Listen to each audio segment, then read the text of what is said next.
En este video les voy a platicar de manera breve de la ingeniería de diseño del B2 Spirit. Como sabemos, este fin de semana los Estados Unidos atacó ciertas instalaciones nucleares en Irán, precisamente usando este tipo de bombarderos. Vimos en las noticias los titulares y por lo tanto me pareció interesante realizar un video al respecto. Entonces voy a comenzar con los antecedentes, posteriormente las especificaciones, y aquí en las especificaciones comparar del B-52 con el B2. Voy a continuar con las superficies de control, lo que permite dar estabilidad a la aeronave, y una característica muy importante que es la tecnología furtiva, porque en esencia el B2, la gran ventaja que tiene y la razón por la cual se usó en esta misión es que puede llegar al territorio enemigo básicamente sin ser detectado. Y vamos a ver los materiales que hacen posible tener este tipo de geometrías, este tipo de estructuras. Bueno, para comenzar, aquí podemos ver de manera general la estructura interna. Debo decir que en realidad gran parte de la estructura interna es clasificada, pero bueno, podemos hacer una aproximación ingenieril de cómo puede estar la estructura de este bombardero. Lo que es relevante en esta imagen es de que tenemos cuatro motores y estos cuatro motores pues están localizados dentro de la misma estructura, y esto va a ser relevante, como vamos a entender más adelante, relacionado con la tecnología furtiva. Aquí con los antecedentes. En realidad, el concepto del B2 previamente ya había sido estudiado en las décadas, los 30, los 40. Es lo que se conoce como concepto de ala voladora, o en inglés flying wing. Entonces, este concepto de ala voladora entra dentro de la clasificación de una configuración no convencional. Por estas décadas se estaba estudiando los beneficios que tendría, y si nos adentramos en los orígenes del B2, se puede rastrear a Jack Northrop, fundador de Northrop Aircraft, que en estas décadas propone el diseño YB-49, el que se muestra en estas imágenes, y ahorita les voy a poner este video. Ahora, ¿cuál es la idea del ala voladora? Bueno, el ala voladora tiene su idea en que en realidad la superficie por excelencia que te genera la sustentación, pues viene siendo el ala. Por lo tanto, se parte con la idea de que no necesitamos el fuselaje. Quiero que vean, no tenemos fuselaje y tampoco tenemos la estructura del empenaje. Ahora, el empenaje, recordemos que compone lo que viene siendo el estabilizador vertical y el estabilizador horizontal. Entonces, de manera muy general, el concepto de ala voladora elimina el fuselaje, el estabilizador vertical y el estabilizador horizontal. Nos quedamos únicamente con la geometría del ala. ¿Cuál es la ventaja? Pues primero te reduce la resistencia aerodinámica, porque las superficies como el fuselaje o el empenaje, pues aumentan la, la fuerza de arrastre. Ahora, aquí te aumenta el rendimiento y eficiencia de combustible precisamente porque tienes una menor fuerza de arrastre. Y por supuesto, elimina peso estructural. No tienes ese peso adicional del fuselaje y el empenaje. El concepto de ala voladora, como podemos ver, es innovador, y tenemos el YB-49 de Jack Northrop. Posteriormente se hizo otro avión también siguiendo este prototipo, pero este viene siendo como sus orígenes. Sin embargo, hay un problema con el concepto de ala voladora.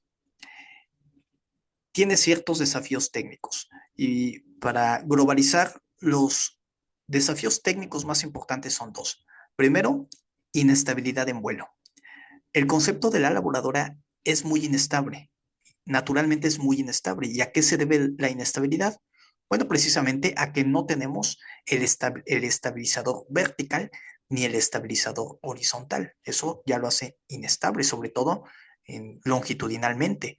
Recordemos que el estabilizador horizontal en una configuración convencional te permite controlar ese movimiento de cabeceo, nariz arriba, nariz abajo, en ráfagas de viento o simplemente por desplazamiento del centro de gravedad en el avión. ¿Cómo se resuelve esto décadas después ya cuando tenemos el B2? Bueno, con computadoras de vuelo, que más adelante les voy a comentar. El segundo desafío está relacionado con problemas estructurales. Aquí debemos de entender de que este concepto, en estas décadas, pues el material por excelencia, estamos hablando de materiales metálicos, sobre todo aleaciones de aluminio. Entonces, tenemos aleaciones de aluminio, tenemos una estructura básicamente de aluminio y además no tenemos el fuselaje. El hecho de no tener el fuselaje, podemos pensar que el fuselaje es como una columna vertebral de una configuración convencional. Si tú quitas esa columna vertebral, pues básicamente le quitas rigidez a toda la estructura. Esto significa de que cualquier ráfaga de viento que llega al ala, lo que vamos a tener va a ser muy susceptible a tener torsiones. Imaginemos aquí llega una ráfaga de viento, entonces el ala va a tener esta tendencia al movimiento de alabeo y en algunas regiones la estructura vamos a tener altos esfuerzos. A eso se refiere con los problemas estructurales, algo que no sucede si tienes el fuselaje, porque ese fuselaje, repito, actúa como una columna vertebral que te da rigidez justamente en el centro del avión. ¿Cómo se resolvió este segundo desafío técnico ya con el B2 décadas después? Bueno, con los materiales compuestos. Y ahorita también vamos a llegar a esa sección. Por ahora basta comentar de que el YB-49 y el modelo que le siguió, muy similar, simplemente fueron cancelados por estos desafíos técnicos y además por razones políticas que, que no hicieron posible, no hicieron factible la producción de estos conceptos. Vamos a ver este video.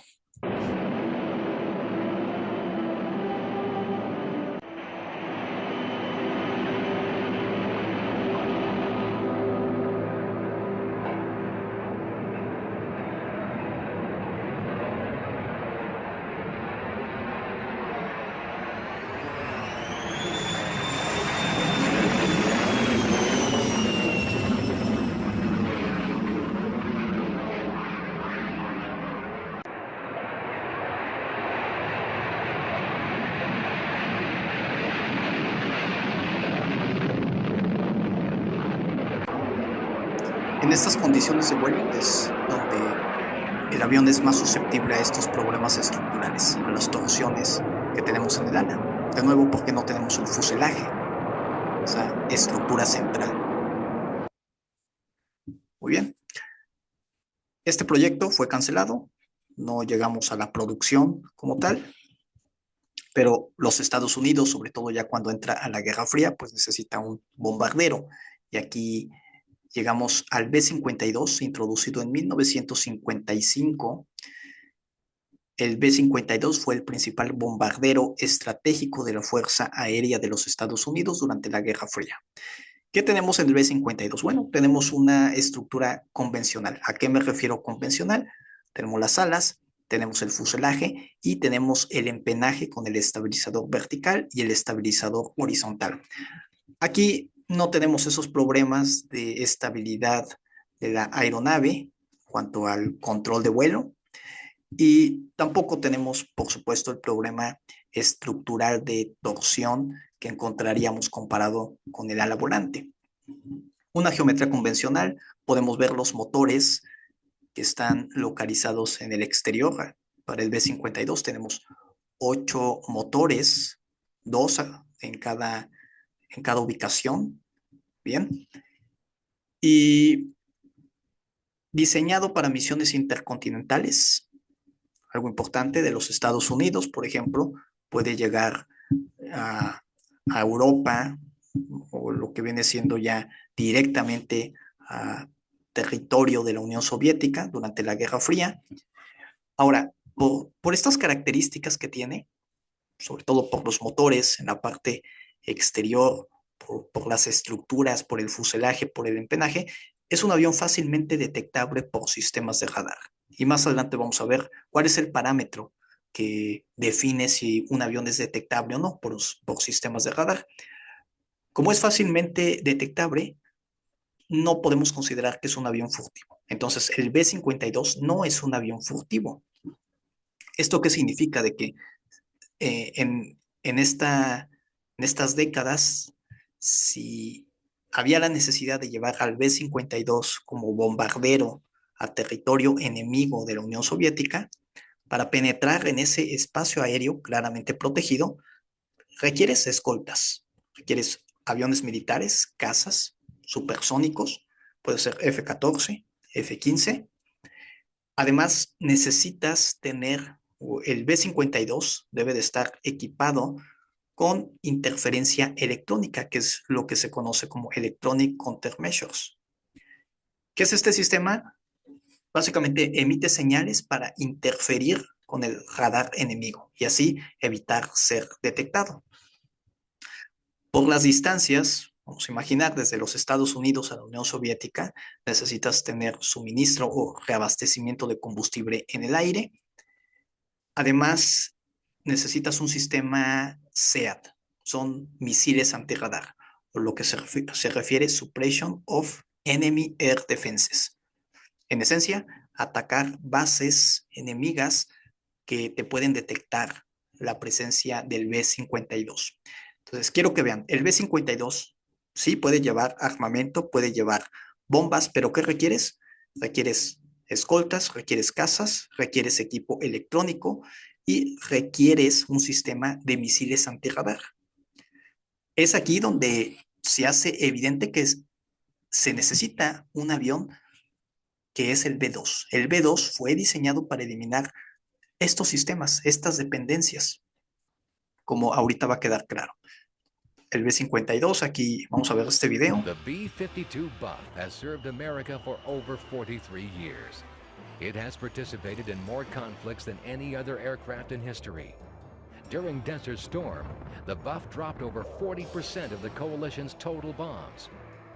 With the addition of precision munitions, like the Joint Direct Attack Munition, or JDAM, and the Joint Standoff Weapon, JSOW, Air Force bombers will be even more effective in global attack.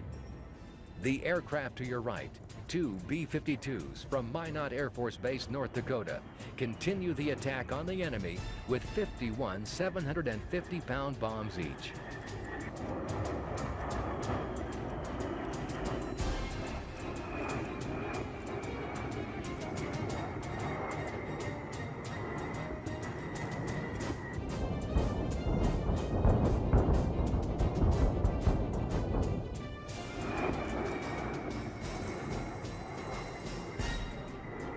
Please.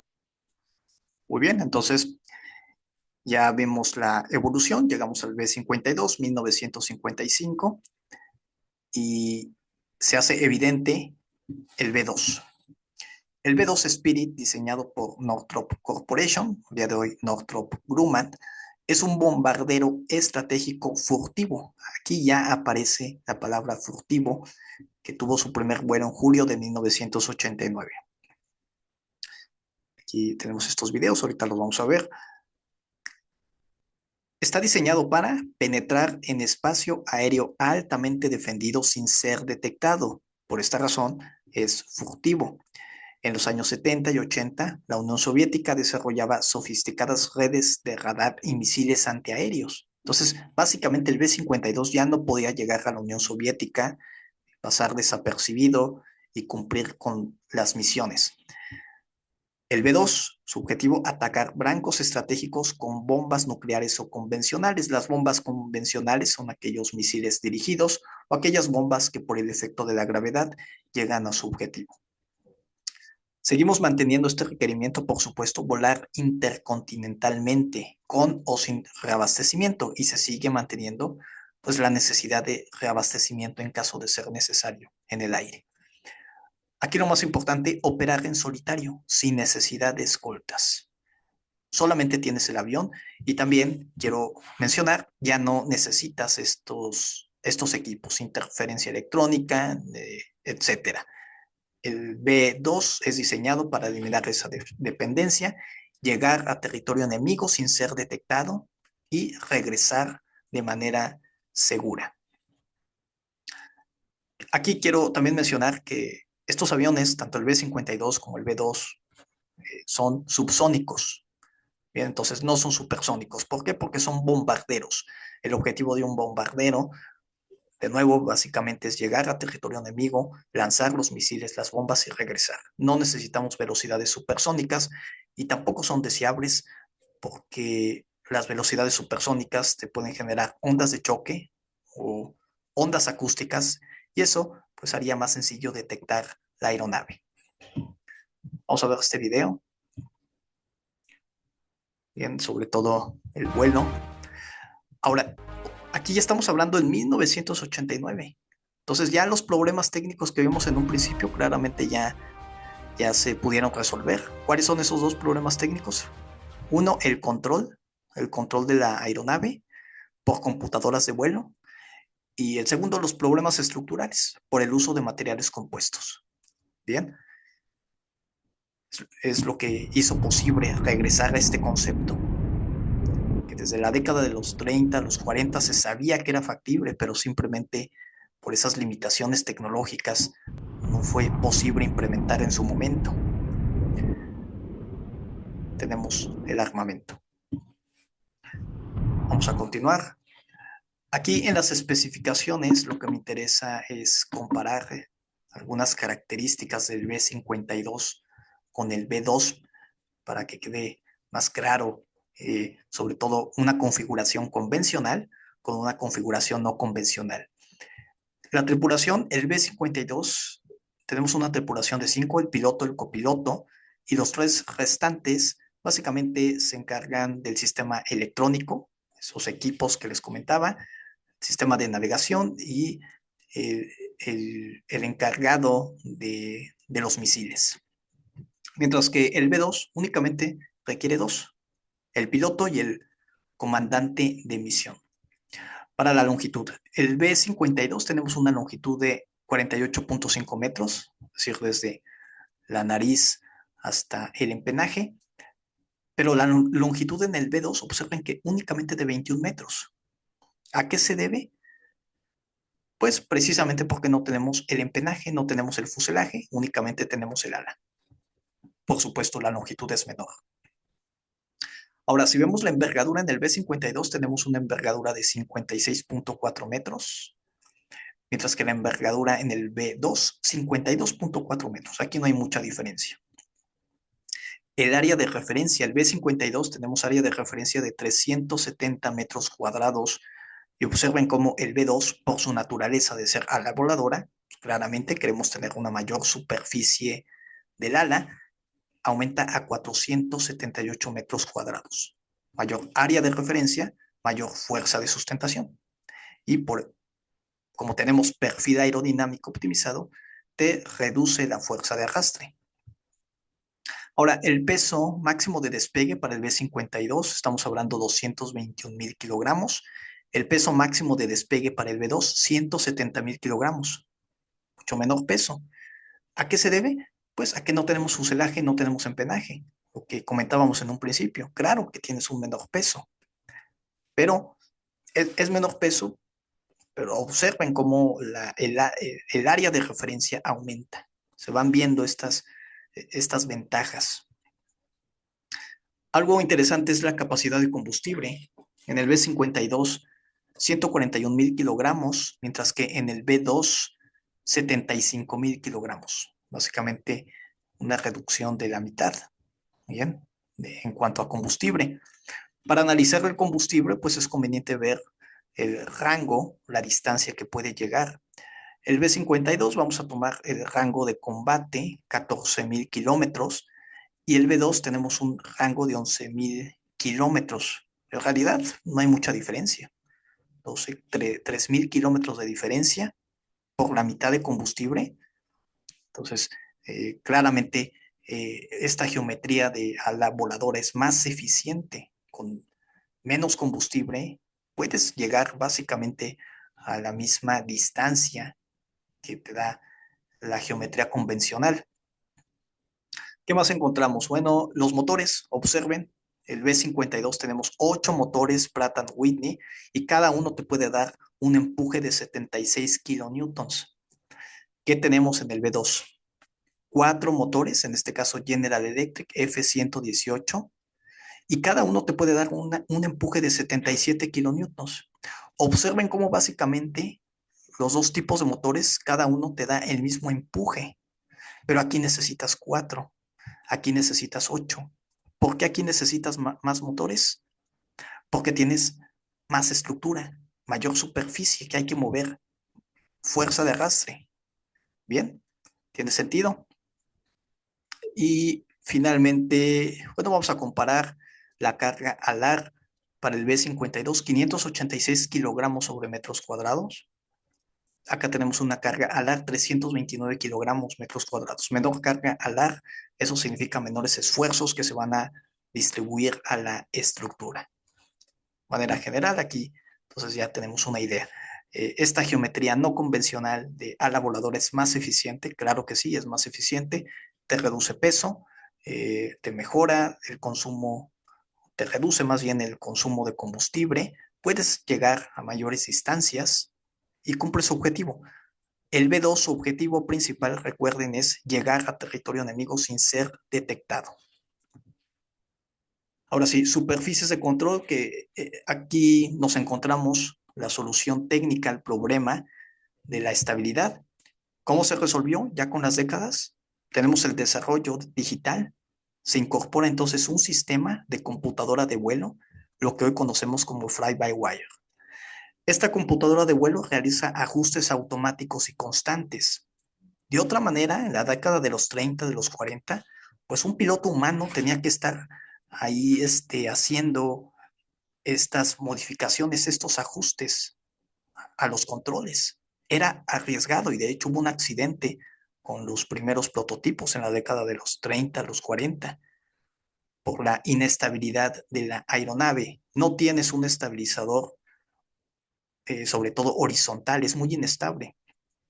¿Cómo se logra el control de la aeronave? Vamos a comenzar con la guiñada. Para la guiñada en una configuración convencional tienes el estabilizador vertical, lo que viene siendo el rudder. Aquí no tienes eso. ¿Qué es lo que se hace? Tenemos entonces el split rudder, localizado en los extremos del ala. ¿Cómo funciona el split rudder? Bueno, se abren simultáneamente hacia arriba y hacia abajo, te genera una fuerza aerodinámica y funciona de igual manera como si fuera un estabilizador vertical. Esto te va a dar el movimiento de guiñada. Ahora, ¿cómo se controla o cómo tenemos el movimiento de cabeceo, nariz arriba o nariz abajo? Como no tenemos el estabilizador horizontal, aquí se usa lo que son los elevons, y los elevons los encontramos también en alas en delta, en estos aviones. Los elevons, su nombre se refiere a que funcionan como elevadores y también como alerones. Si queremos que funcionen como elevadores, es decir, para tener el movimiento de cabeceo nariz arriba o nariz abajo, y aquí, por cierto, aquí tenemos los elevons, todos estos son los elevons. Todas las superficies de control, por ejemplo, si se mueven hacia abajo, pues vamos a tener ese movimiento de cabeceo. O bien si se mueven hacia arriba, también vamos a generar ese movimiento de cabeceo, pues nariz arriba. Ya tenemos el movimiento de guiñada, el cabeceo y falta el alabeo. Para el alabeo también usamos los elevons, pero en este caso, mientras que de un lado los elevons se mueven hacia arriba, del otro lado se mueven hacia abajo, funcionando de manera similar como los alerones. Y así tenemos este movimiento de alabeo.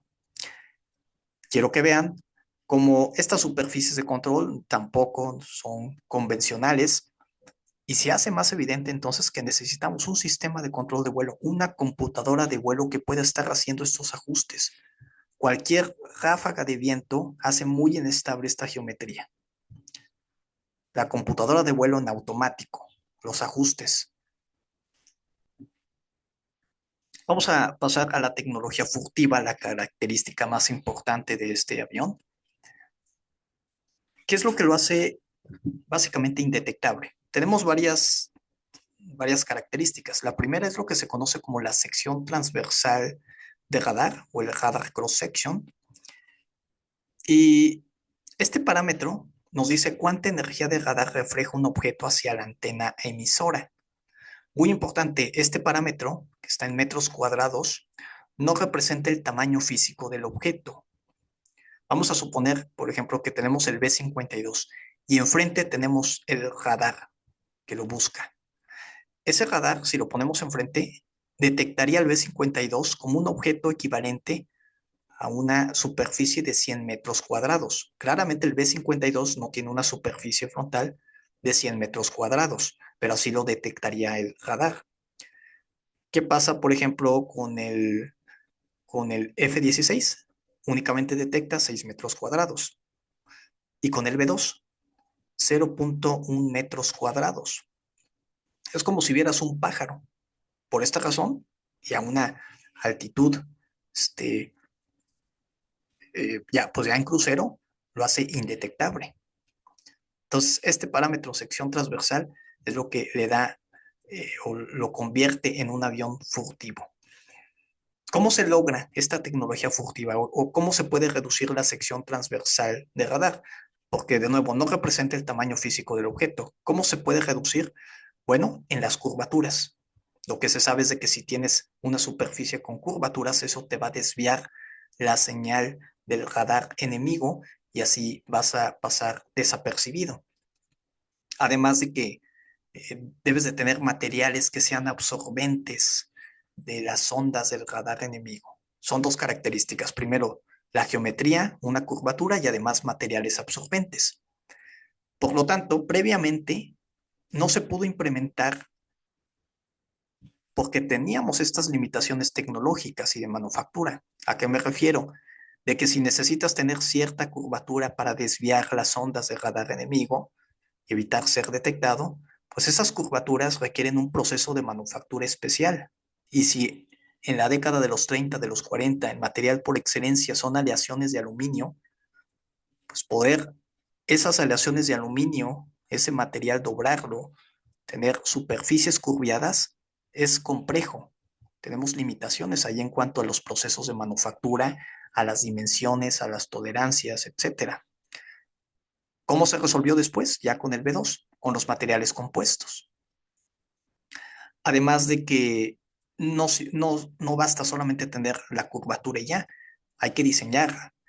Y es aquí donde ya entran los programas, los simuladores que te permiten ver con anticipación cómo se van a comportar las ondas, cómo se van a desviar dependiendo de la curvatura. Entonces, limitaciones tecnológicas, por eso no se pudo implementar la tecnología furtiva antes. Pero también tenemos otras características, por ejemplo, en los motores. Tenemos las ondas, pero también se puede detectar pues, un avión por lo que viene siendo la señal infrarroja relacionado con la temperatura o la acústica. En los motores es donde tenemos estas señales, sobre todo, de calor de, o de las ondas acústicas. ¿Qué es lo que hace, lo que se hace en el B2? Pues los motores están dentro de la estructura como vimos en un principio. Bien, aquí motores internos ayuda a disipar el calor del escape antes que sea visible desde tierra. Además tenemos mezcla de aire frío con caliente antes de salir y velocidad subsónica. El hecho de que no alcanzamos velocidades supersónicas, no tenemos ondas de choque y se reduce el efecto acústico. Aquí como comparativa, este es un avión B747, configuración convencional con los motores en el exterior, claramente detectable de manera sencilla por los motores, por el calor, acústicamente, y vean el B2, pasa desapercibido. Aquí tenemos entonces la tecnología furtiva. Los materiales, bueno, como ya vimos, el uso de materiales compuestos es lo que permitió tener esta geometría curviada. Ahora, la geometría curviada tiene dos beneficios, ¿eh? Por un lado, claro que sí, eh, desviar estas ondas enemigas de radar y evitar ser detectado, pero el segundo beneficio, pues, es la aerodinámica. Optimizas toda la superficie aerodinámicamente, que es el objetivo del ala. Con los materiales compuestos, las técnicas de manufactura, entonces se resuelve básicamente el problema estructural que vimos en un principio. Aquí pueden ver los materiales, el titanio, sí se sigue usando el titanio, pero en zonas muy específicas cercanas al motor por las altas temperaturas. El aluminio, limitado en realidad. De manera general, eh, el avión, el B-2, tiene un revestimiento, que es lo que se conoce como radar absorbent material, un material absorbente de las ondas de radar.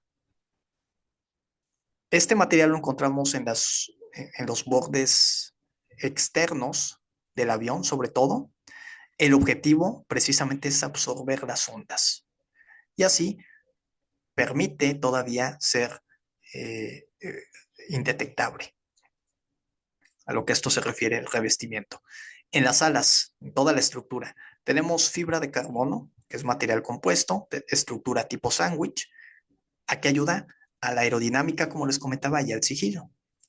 En los motores podemos tener en las cercanías aleaciones de titanio, aislantes térmicos por la temperatura. El propósito, reducción de firma infrarroja. La importancia de los materiales hizo posible, esta tecnología hizo posible implementar como tal el B2. Y bueno, quiero terminar con información clasificada, información que hasta el día de hoy, no todo es público para este avión, por supuesto, es un avión militar, es un avión con tecnología impresionante. Aspectos clasificados. El radar absorbent material. ¿Qué sabemos? Sabemos que el B2 está cubierto de materiales absorbentes para las ondas de radar enemigo. La fórmula específica de este tipo de material, compuestos, disposición de capas, métodos de aplicación sigue siendo altamente clasificado. Tenemos el radar cross-section, aunque se estima que el radar cross-section del B2 es inferior, me parece que aquí es 0.1 metros cuadrados, pero bueno, su valor real y su comportamiento frente a distintos tipos de radar enemigo, como frecuencia, polarización, alcance, siguen siendo secretos. Datos reales o variación angular, ¿no? En qué maniobra, en qué ángulo de alabeo, por ejemplo, el avión puede ser más susceptible de ser detectado. El sistema fly-by-wire, sabemos que la computadora de vuelo es un sistema cuádruple redundante digital. La redundancia muy importante. Si falla un canal, tenemos otro canal de la computadora, pero los algoritmos de control y estabilización del ala volante no se han divulgado. Algoritmos de estabilidad. La estructura interna, como les decía, en un principio les mostré esta imagen, el cutaway del B2 de la estructura interna. En realidad se desconoce el diseño exacto, ¿no? Cómo están, por ejemplo, las costillas, los spars dentro del ala, así como los materiales combinados, la unión o los refuerzos son reservados. Y finalmente el avión puede llevar armamento nuclear, pero hay protocolos y hay electrónica de seguridad. ¿Qué sucede si hay una emergencia en vuelo y tienes el armamento nuclear y el avión pues todavía no alcanza su objetivo? Hay protocolos, hay eh, electrónica de seguridad que es reservado. Entonces espero que este video les haya, eh, lo encuentren interesante. Y bueno, hay muchísima información sobre este avión, muchísimos documentales. Aquí únicamente es para que tengan un poco de curiosidad y busquen más por su cuenta.